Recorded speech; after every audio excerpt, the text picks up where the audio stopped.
Industri farmasi tanah air terdampak penyebaran virus corona. Pasalnya, sebagian besar bahan baku obat diimpor dari Cina. Pemerintah pun tengah mengupayakan impor dari negara lain dan mengembangkan produk domestik. Lantas, bagaimana imbas corona terhadap pasokan dan harga obat di Indonesia? Akankah kebijakan yang diambil pemerintah bakal efektif? Berikut laporan utama.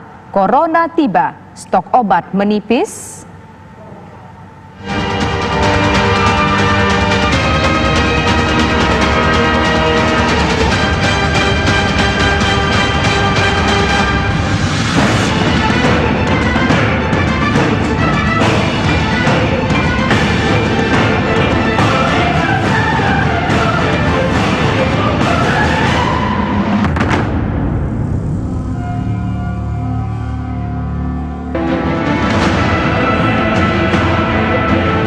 Wabah virus corona berdampak luas ke sektor industri di tanah air, salah satunya sektor farmasi.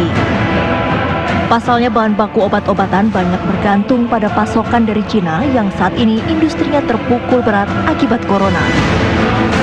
Jumlah pasokan bahan obat impor dari Cina tak main-main, mencapai 62%. Industri farmasi membutuhkan 600 bahan untuk dijadikan lebih dari 1.000 bentuk obat seperti injeksi dan obat minum.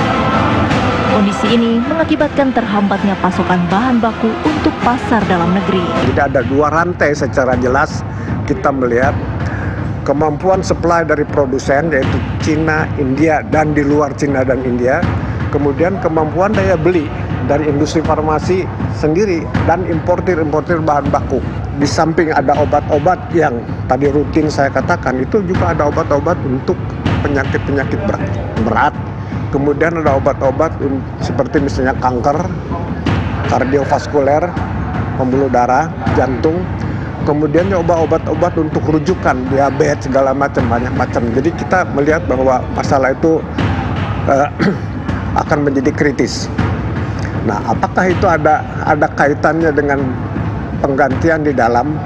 Ya, sampai saat ini belum ada kemampuan di dalam negeri. Selain dari Cina, industri farmasi dalam negeri juga memasok 23% bahan baku obat dari India, yang ternyata bahan utamanya juga tergantung dari negeri tirai bambu. Akibatnya, harga bahan baku di India melonjak hingga 40%. Masalah supply kan terjadi karena pertama rantai pasokan, supply chain, yang kedua rantai nilai, itu kemampuan untuk membayar. Yang paling berat sekarang ini adalah kemampuan untuk membayar, karena berdasarkan kontrak kami sudah melaksanakan kontrak, tapi di sana terus naik. Ada bahan baku yang naik sudah sampai 30-40%. India sudah mengumumkan itu kenaikan bahan baku. Isu pasokan obat juga direspon Ikatan Dokter Indonesia. IDI memandang perlu ada kebijakan strategis untuk mengantisipasi kelangkaan pasokan. Mungkin dalam beberapa saat ini masih aman. Cuman kalau dibiarkan terlalu lama tidak ada jalan keluar, ya bisa aja terancam ketersediaan. Oleh karena itu memang dokter merasa berkepentingan ini, karena kalau obat tidak ada, repot juga memberikan pelayanan. Sehingga kami berharap kawan-kawan GP Farmasi dan perusahaan-perusahaan farmasi sudah mulai berpikir berupaya mengalihkan pengambilan bahan baku obat ke negara-negara lain seperti India. Namun pandangan berbeda dikemukakan oleh pakar farmakologi Universitas Indonesia Purwantiastuti Askobat. Dampak corona terhadap industri farmasi tak menjadi soal karena pabrik dalam negeri bisa memproduksi obat sendiri. Dan industri mengimpor dari Cina karena harganya lebih murah. Tapi kalau kita tidak bisa mengimpor juga nggak jadi masalah. Kita bisa bikin sendiri sebetulnya. Hanya mungkin tenaga kerja lebih mahal di sini, jadi harganya akan lebih mahal. Ya, tapi kita nggak ada masalah. Contoh misalnya antibiotik ya, amoksisilin.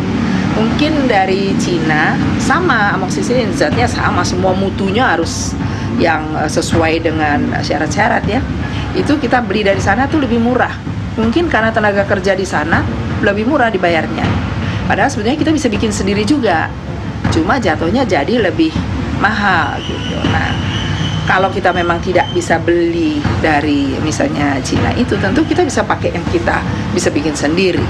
Jadi saya tidak melihat masalah sih pada obat-obat lain juga. Berdasarkan data dari Badan Pusat Statistik, impor bahan farmasi dan produk obat dari Cina turun sekitar 50% dari 3 tahun lalu. Pemerintah terus mencari negara alternatif pemasok selain Cina.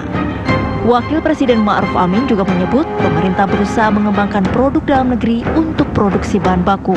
Pemerintah sedang mengusahakan impor dari negara lain selain Cina, kan, memperbesar impor dari negara lain, dan kedua ya kita mengembangkan produk dalam negeri sendiri untuk menjadikan bahan baku obat-obatan itu. Nah ini juga ada hikmahnya, kita kemudian kita menjadi harus bersiap untuk menyiapkan bahan-bahan baku obat-obatan maupun vitamin-vitamin itu. Menteri Kesehatan Terawan Agus Putranto optimistis kendala pasokan dari Cina menjadi peluang industri farmasi domestik mengembangkan obat modern asli Indonesia. Hanya saja pengembangan bahan baku obat lokal perlu penelitian mendalam.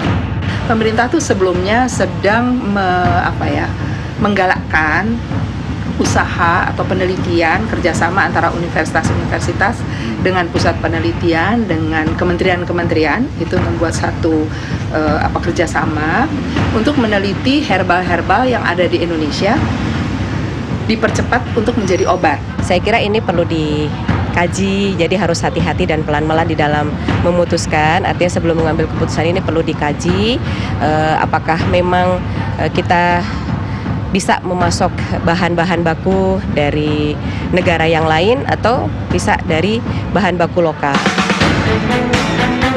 Hantaman corona memang memberi pukulan telak bagi industri tanah air.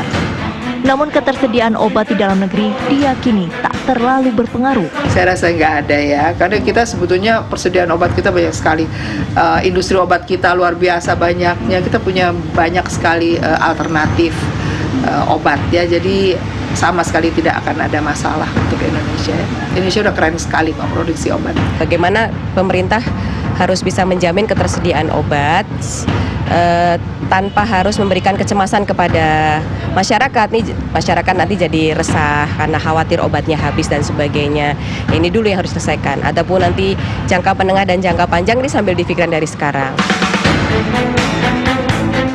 Ikatan Dokter Indonesia pun mengingatkan pentingnya solusi terbaik agar dampak corona tak menggerogoti industri dalam negeri.